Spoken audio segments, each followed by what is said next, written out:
Hello everybody! In today's video we are going to continue with our series on the history of Islam and Islamic thought, and we will continue discussing the topics related to the message of the Quran. We are going to talk about prayer and the last judgment. Regarding prayer, I have to say that this is a fundamental and important aspect of any religion, and especially in the monotheistic religions. Prayer in this case is an expression of one's faith.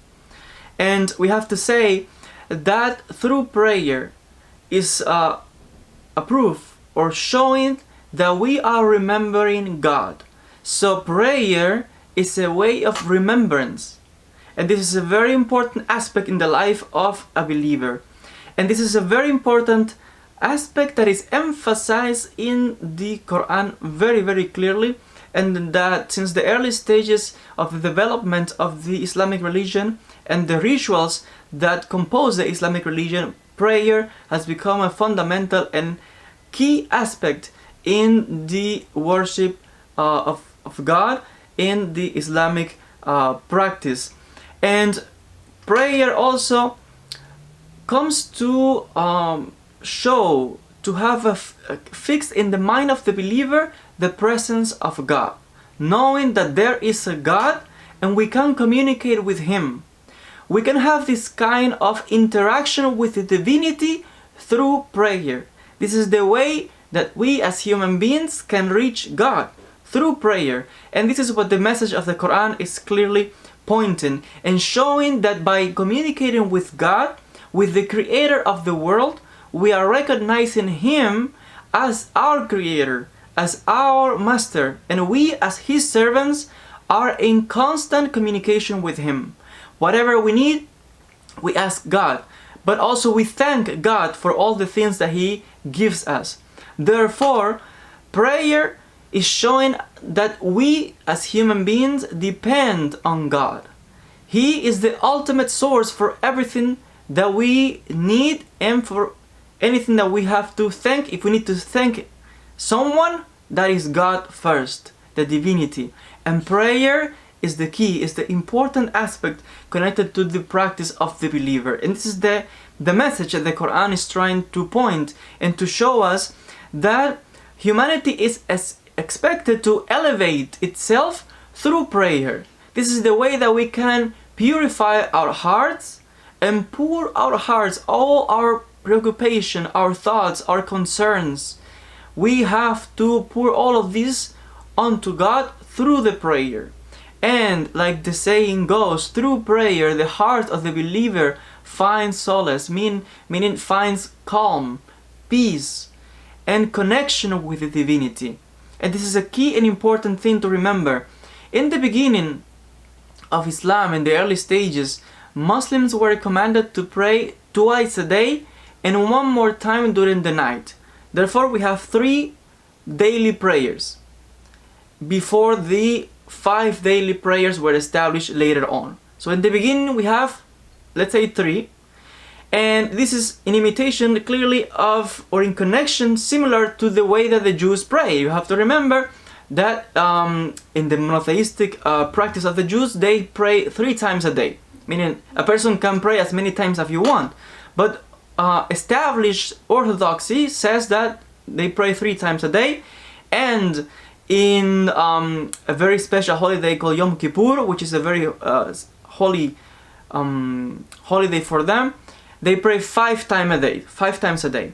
Though technically speaking, though orthodoxy says that Jews pray 3 times a day, a careful analysis of their rituals and the book of prayers show that they actually pray up to 5 to 6 times a day if we follow clearly what their prayer book says, as we in the academia, in the university, as historians, they have to study and compare all of these religions. In the religious studies department, we have to look and carefully look that this is the clear situation. Though it is said that they pray 3 times, but careful examination of their prayer book shows that there are stages in prayer.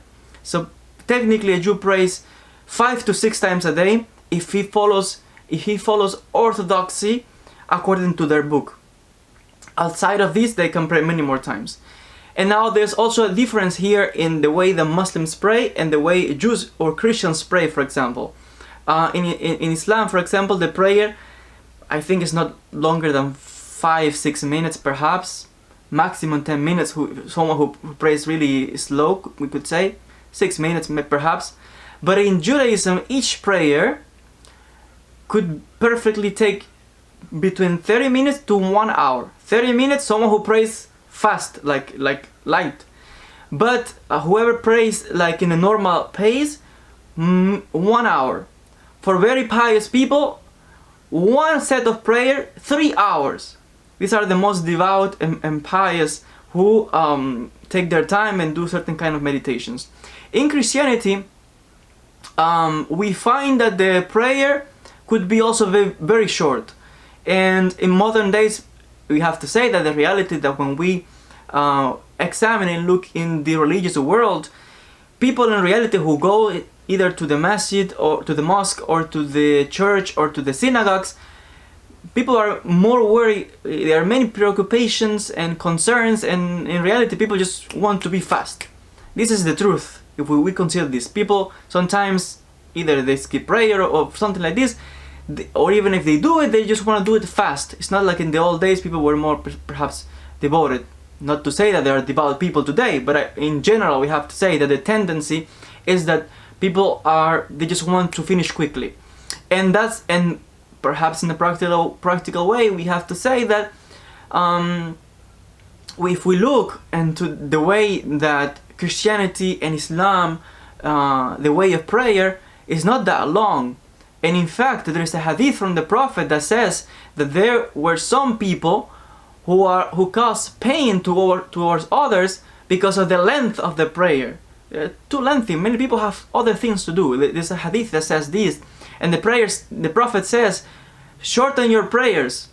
Meaning, you want to pray long and elaborate and fancy. It's nice in a different context, but in general, people who go to the masjid many times a day or to the mosque, they have work or things to do. Just make a short prayer. That is what the hadith says. This is an interesting point, considering also the modern day, as I said, that many people in reality, they are the world that we live in is a very fast-paced world, and this is something that we find in connection with Islam, Christianity, Judaism, Orthodox Judaism. Like I said, the prayer is very, very long, and this is something that we as scholars of religious studies or history, like in my case that I'm majoring in history and also religious studies, 2 majors, we have to look and examine all of these religions in my field of expertise, which is mainly the 3 monotheistic religions that we are discussing. And regarding prayer, as I said, it's a very, very, very important aspect of the monotheistic faiths, but especially, of course, in this context that we are analyzing and explaining, Islam is fundamental. Like I said at the beginning, there were 2 prescribed set of prayers, meaning praying twice a day and a 3rd time at night. Then later on, Islam established 5 required daily prayers. Now, regarding the concept of the last judgment, again, this is also a topic that is in connection with previous monotheistic faiths. We have the last judgment or the judgment day in Christianity also, and we find it in Judaism also. And it's very, very similar to what we have. The way it's understood in Islam is similar way that it's understood in Christianity and in Judaism, to the point that human beings will return to God and to their Creator, and they have to account for the things that they have done on earth. Whatever good or bad, each human being will have to render account for that. If you have done good things, well, you will be rewarded. If you have done evil things, if you had bad and wrong behavior on your life on earth, then such people will be sent to hell. They will be punished for their sins, and the concept of hell in this kind of topic is quite different, the way it's understood in Islam and the way it's understood in Christianity and the way it's understood in Judaism. But this is another topic that is not we don't want to go into that perhaps in this video, maybe in a future video. But it's clearly showing that there's a reward and there is punishment, and the Judgment Day is an important day. It's the day of reckoning. It's the day that is reminding us human beings that we have to acquire knowledge, and this knowledge should be a constant reminder that there's a creator, and that one day we'll have to stand before him and we will be taken and brought up to a trial, and it will be decided and we'll be judged according to our actions. If we have done good, we will get into paradise and all the enjoyment of good things. Those who have done evil and wrong bad things will be judged and sent into punishment, in this case hell. And the message of the Quran is clear because it says the following, and I quote Surah 26, chapter 26, verse 88, 89. It says, "The day on which neither wealth will be of any use, nor children, and when only he will be happy who comes before God with a sound heart in its original state." Meaning no one can save you, no one can save me, but whatever you yourself have done, you will be judged according to your acts. No one can save anyone. Each person will have to render account before God.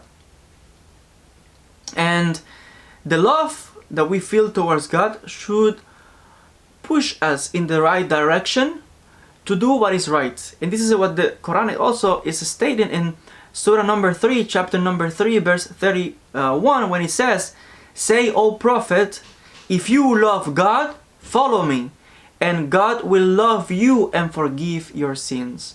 This is a very, very powerful message that the Quran is clearly stating.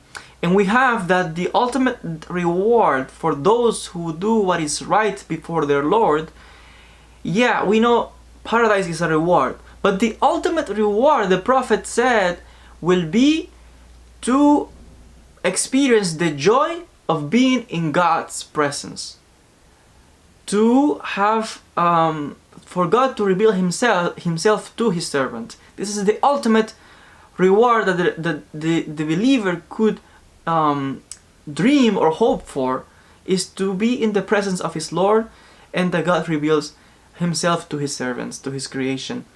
And this is a clear and understandable message that we find in the revelation of the Quran regarding prayer and regarding the Judgment Day.